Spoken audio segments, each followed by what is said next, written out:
मैंने हमेशा ये कहा है, इस शहर की खिदमत करना, इस सूबे की खिदमत करना, इस मुल्क की खिदमत करना मेरे लिए एजाज़ है। अगर ये एजाज़ मेरे पास रहेगा मैं बिल्कुल एजाज़ को निभाऊंगा। अगर अदालत कुछ और चीज़ सोचती है तो मैं उसका भी आप काउंसिल है सर, कोर्ट में पेश होते हैं, मगर आज थोड़ा सा मुझे लगा कि आप तुरंत जारहाना रवैया था आपका, लगता है कि मेरे ख्याल में आपको शायद लग रहा है।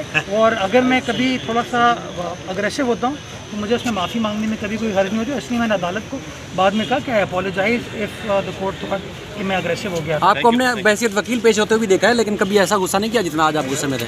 गुस्सा था जी जी, आज काफ़ी गुस्से में लग रहा था। देखा नहीं था।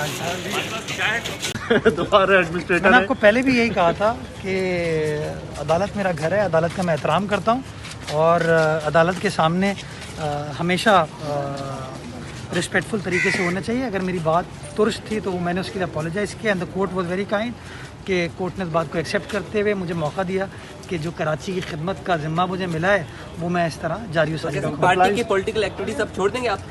नहीं, ऐसी बात नहीं। उन्होंने कहा बियॉन्ड पॉलिटिक्स किसी सियासी अंदाज से काम ना करें। मैं तो वैसे ही मुझ पर इल्ज़ाम ही लगता है कि मैं गैर सियासी हूँ। सर आप कंप्लाइंस कैसे करेंगे जब आप सियासतदान भी रहेंगे तो तर्जुमान भी ऐसे अपना डायरेक्शन ये है कि मुझे कराची की बिला तफरीक खिदमत करनी है। तो मैं तो हमेशा कहता हूँ कि कराची मेरा अपना शहर है और बिला तफरीक खिदमत तो वैसी होनी चाहिए।